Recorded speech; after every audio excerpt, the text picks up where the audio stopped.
से मुलाकात हो सकती है?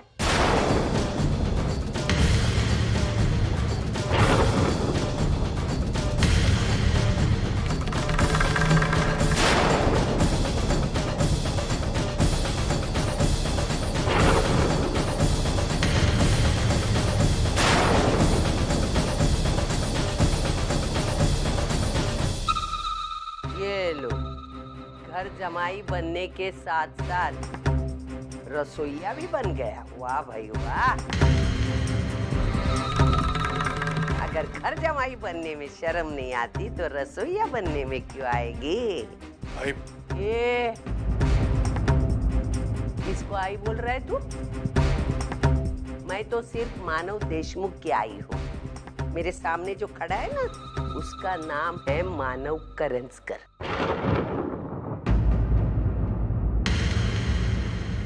ध्यान में रख। ऐसे चल, यहाँ तमाशा करने की जरूरत है। नहीं बेटा, मैं यहाँ तमाशा करने नहीं आई। मैं ये देखने आई हूँ कि मेरा बेटा घर जमाई बनकर कितना खुश है। ये नया परिवार, नए लोग, उनमें एक नया नौकर।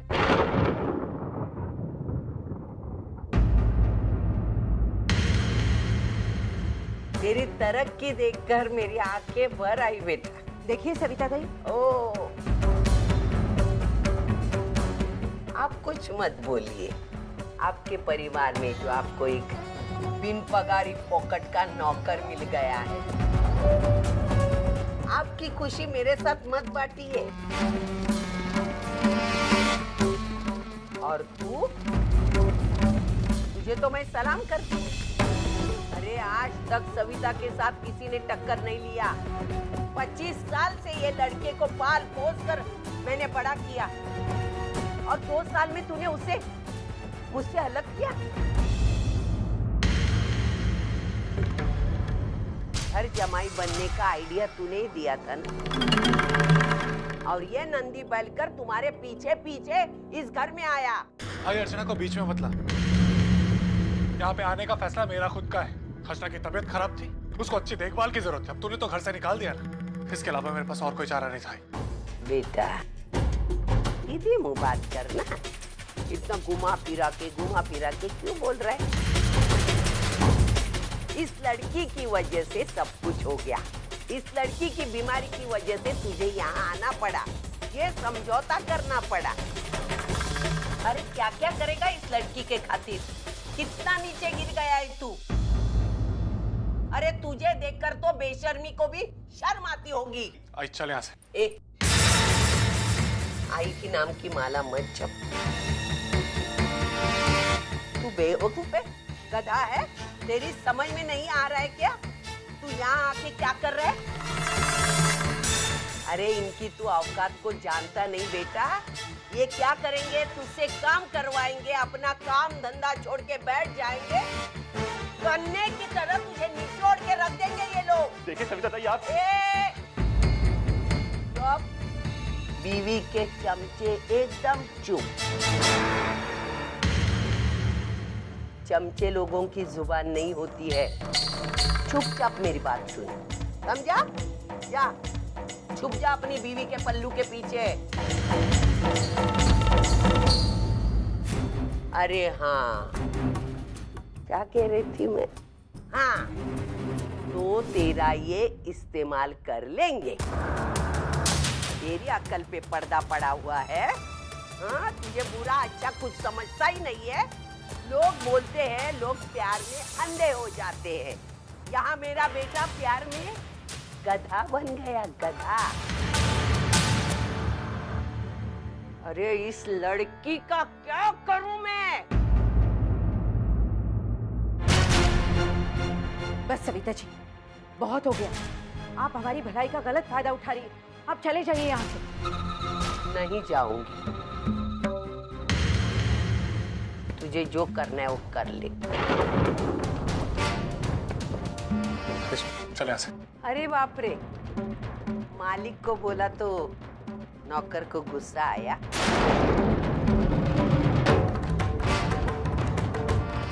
भूल गई बेटा, मैं भूल गई। मैं यहाँ रुकने नहीं आई हूँ, मैं सिर्फ तुझे देखने आई थी, तेरी औकात जानने आई थी बेटा। मैं तो जा ही रही हूँ, लेकिन ये आई कि एक बात ध्यान में रखना बेटा, तू ये लड़की की चुंगल से निकल जा, ये तो बहुत पछताएगा, बहुत पछताएगा तू। ध्यान में रखना, पछताएगा तू।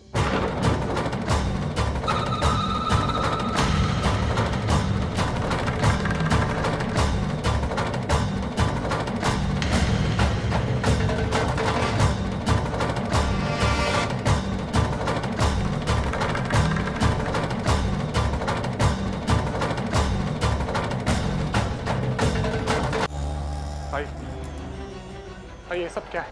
कुछ मत बता, कुछ मत समझा। तेरी मती मारी गई है जो घर दामाद बन के रह गया। हाँ? तू मुझे कुछ मत समझा बेटा, नहीं सुनना मुझे। अरे अपना नहीं, हमारे बारे में तो सोचा होता। लोग क्या कहेंगे? मुझे नहीं है परवाह है लोग क्या कहते हैं। अर्चना की तबीयत खराब है, मुझे उसकी परवाह है। अर्चना यहाँ पे। अर्चना अर्चना अर्चना अर्चना नाम सुन के मैं पागल हो गई हूँ।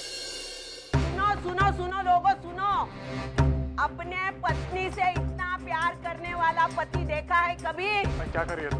मेरे बेटे को देख लो, उससे मिल लो, कितना प्यार करता है अपने पत्नी से। उन्होंने इसको पागल बना के रखा है और ये पागलों की तरह नाचते है उसके कहने पर। क्या कर रही है तुम? अरे चुप। भाई और बहनों, तुम्हें पता है तुम्हारे एरिया में अर्चना नाम की एक जादूगरनी रहती है। हाँ, वो जरूर जानती है वशीकरण। वो सब ने मिला के मेरे बेटे को अपने काबू में कर लिया है। अरे घर जमाई बना के, मतलब अपने दामाद को नौकर बनाया। बस आई। कैसा घटिया बने। बस आई। जा से तू। मैं तो जा ही रही हूँ। मैं कहाँ तेरे जैसे यहाँ रहने आई हूँ। बस एक बात बोलना चाहती हूँ मैं, अगर कल ये लोगों ने लात मार के तुझे भगाया ना, तो रोती सूरत लेके मेरे घर पे मत आना। नहीं आऊंगा, जा यहाँ से। मत आना तू।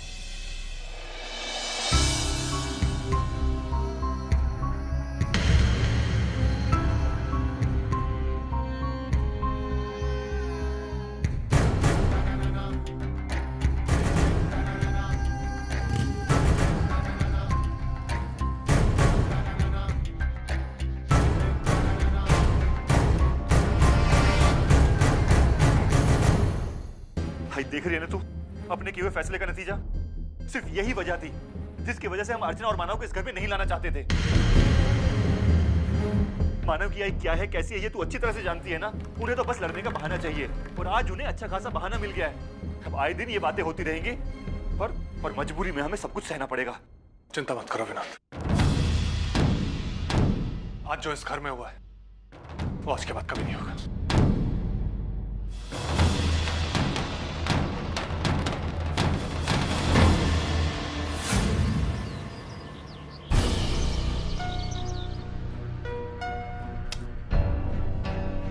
मुझे तो यकीन नहीं हो रहा कि मानव ऐसा कोई फैसला कर सकता है। मुझे भी समझ में नहीं आ रहा है अजीत। पता है आपको, जब आपकी आई ने मुझसे ये बात कही ना, तो एक पल के लिए मैंने उनकी बात पर भरोसा ही नहीं किया। लेकिन मंजू ताई ने खुद यहाँ आकर उनसे ये बात कही है, इसमें कहीं ना कहीं कुछ ना कुछ सच्चाई तो होगी ही ना। लेकिन ऐसी कौन सी मजबूरी थी मानो कि मानो को इस तरह? कोई मजबूरी नहीं है।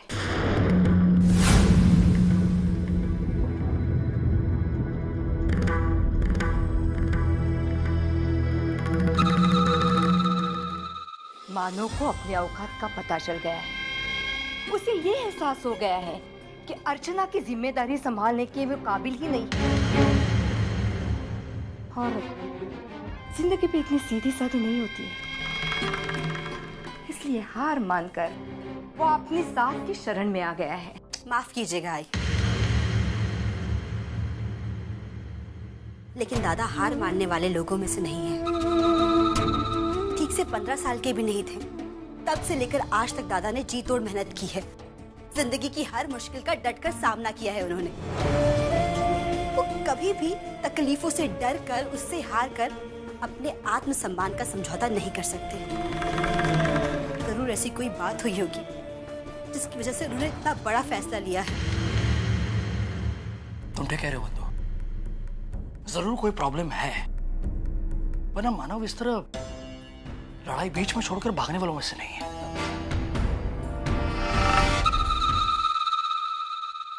अरे मानो, क्या बात है बेटा? तू आई कहाँ है? भाई कहाँ जाएगी बेटा तेरी आई? तुम्हारी करतूत ने हमें मुंह दिखाने के लायक छोड़ा ही नहीं। कहाँ जाएगी? क्या बोलने आया वो? बस है, अब मुझसे बर्दाश्त नहीं होता। तुझसे प्यार करता हूँ, तेरी इज्जत करता हूँ, उसका मतलब ये नहीं कि तू जो मन में आएगा वो करेगी। मैं अपनी पत्नी से भी उतना ही प्यार करता हूँ और उसकी बेइज्जती मैं नहीं लूंगा। तुझे जो बोलना है, जो करना है मेरे साथ कर, उसके साथ नहीं। क्या गलती की है जो उल्टा सीधा कुछ भी सुना के आ गई उसको?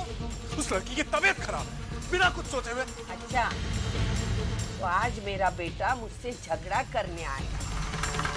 किस लड़की के लिए? उस लड़की के लिए। ये मेरा मानव, इसके पहले इसके मुंह से एक चू तक नहीं निकलती थी, और वो लड़की की वजह से आज अपनी आई के साथ ये झगड़ा करने आया है। हा? जब मैं बोलती हूँ तेरी बीवी को तकलीफ होती है, उसने क्या किया तुझे पता है? मेरा बेटा मुझसे छीना है उसने, मेरे दो बेटों को छीना है। मेरा बच्चे होते हुए मैं बाप की जिंदगी जी रही हूँ, कहीं का नहीं छोड़ा है उसने। अरे वो मर जाएगी ना तो मैं मिठाई बांटूं। अब कुछ मत कहे। अरे कहने सुनने लायक छोड़ा ही कहाँ वो लड़की ने तुझे। स्वाभिमान तो अपना तू बुधवार मार्केट में बेच के आया है। शादी के बाद अपनी बीवी के मायके जाके रहता है, उनका गुलाम बनता है, उनके तलवे चाट रहा है, बेशर्म बन गया है, बीवी का चमचा। मेरा बेटा नहीं, बीवी का चमचा बन के रह गया है। छी, छी। अच्छा, किस अधिकार से कोस रही है तू मुझे? और क्या कह रही है? क्या अर्चना के घर जाना मेरा ठीक नहीं है? किस हक से कह रही है तू ये? शादी के बाद यही आया था राही, तेरा आशीर्वाद लेने, और तूने क्या किया? घर से निकाल दिया। फिर कहाँ गई थी तेरी ममता? क्या सोच रही थी कहाँ जाएंगे हम? जब उसकी तबीयत खराब है, उसके घर लेके गया हो ताकि उसकी देखभाल अच्छे से हो सके। तू कह रही है कि मैं उसका चमचा हूं?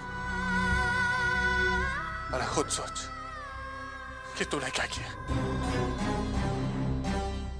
बहुत आसान होता है बोलना, ये सब पूछने का हक तुझे नहीं है। तू खो चुकी है।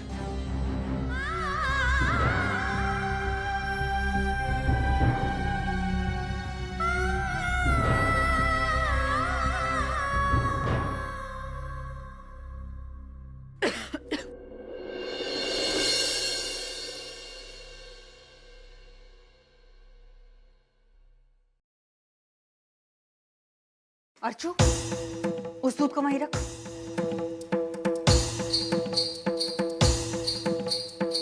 अर्चू, ये दूध आई लेकर नहीं आई है, मैं लेकर आई हूँ। मेरे दोनों बच्चियों के लिए और मेरे और विनोद के लिए। वही देखो, तुम्हें इतना ही शौक है ना दूध पीने का, तो बाबा से कहो कि वो तुम्हारे लिए दूध लेकर आए। वही अभी क्या कह रही है? मुझे क्या पता, हो सकता है तुम बाबा के नाम पर किसी और के लिए चाय बना रही हो। यहाँ पे क्या कह रही है? क्यों, मिर्ची लग गई ना बहुत?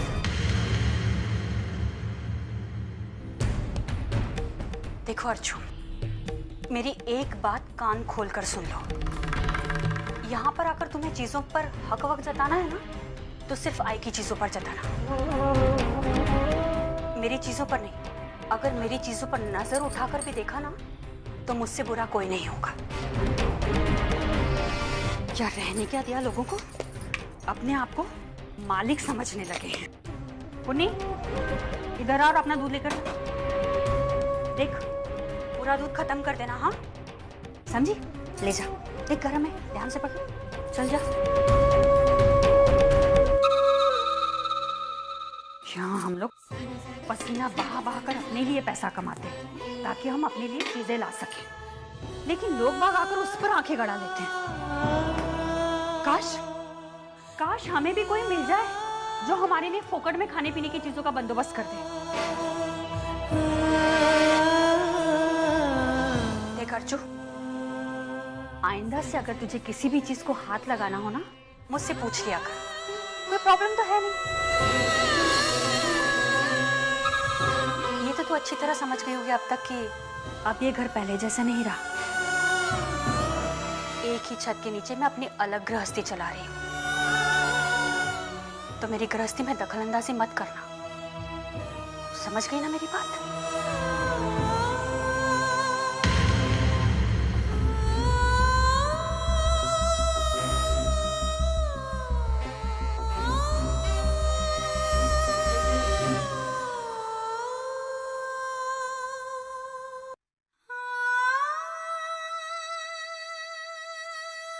यहाँ पर आकर तुम्हें चीजों पर हक वक्त जताना है ना। अगर मेरी चीजों पर आई चीजों पर करके देखा ना, तो मुझसे बुरा कोई नहीं होगा। पसीना बहा बहा कर अपने लिए पैसा कमाते हैं, इतना तो तू समझ ही गई होगी कि ये ला सके।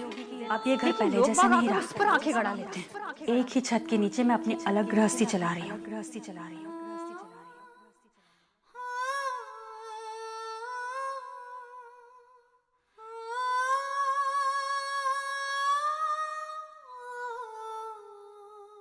आत्या, आई ने आपको डांटा ना, इसलिए आप रो रहे हो ना।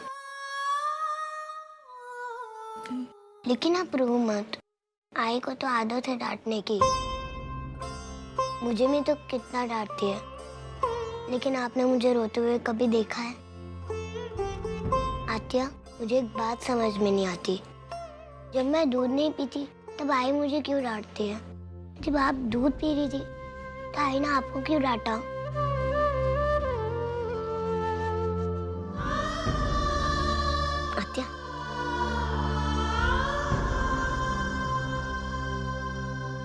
एक बात कहूँ आपको, आई को मत बताना, मैं दूध पीती ही नहीं हूँ।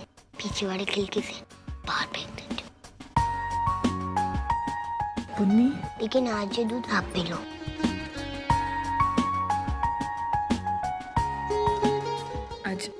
आज आता है दूध नहीं पिएगी, पुन्नी दूध पिएगी। प्लीज आत्या के लिए।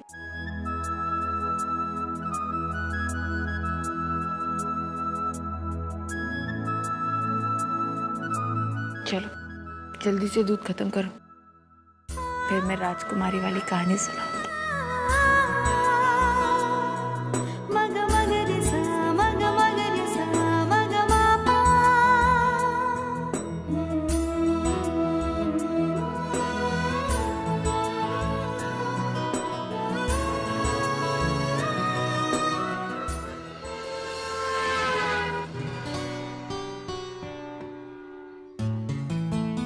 कैसे धर्मेश? First class. धर्मेश, इतनी अर्जेंटली क्यों बुलाया तुमने? एक्चुअली मुझे तुमसे एक ज़रूरी बात करनी। ज़रूरी बात? किस बारे में? प्रॉपर्टी के बारे में। प्रॉपर्टी? हाँ, तुम्हारा घर, तुम्हारे घर की बात कर रहा हूँ मैं। जिस तरह से मानव अपने कदम आगे बढ़ा रहा है, मुझे पूरा यकीन है कि वो कुछ ही दिनों में तुम्हारी सारी प्रॉपर्टी हथिया लेगा। इससे पहले कि ऐसा कुछ हो, मुझे लगता है तुम दोनों को इस बारे में आई से बात करनी चाहिए। तुम बिल्कुल सच कह रहे हो धर्मेश। कुछ दिनों से मेरे दिमाग में भी ये बात चल रही थी कि ऐसे प्रॉपर्टी के बारे में बात की जाए। और वैसे भी घर तो आई के नाम पर ही है और फर्स्ट नॉमिनी तो विनोद है। तो फिर तो विनोद, तुम आसानी से आई से बात कर सकते हो। देखो विनोद, तुम आई से कह दो कि उनकी जितनी भी प्रॉपर्टी है वो अपने सभी बच्चों में इक्वली डिस्ट्रीब्यूट कर दें। ये मैं तो पूरा का पूरा घर अपने नाम पर करवाने का सोच रही हूँ, लेकिन ये बनिया तो कुछ और अलग ही प्लान बनाकर बैठा हुआ है। इससे भी हिस्सा चाहिए इस प्रॉपर्टी में। नहीं, मैं ऐसा नहीं होने दूंगी। घर तो हमें ही मिलेगा। लेकिन मंजू, अभी इस मामले में तो चुप ही रहे। ये वक्त अपनी जबान बंद रखने का है। अर्चना का संकट टल जाने दे, फिर देखते हैं कि बाकियों का पत्ता कैसे साफ करना है।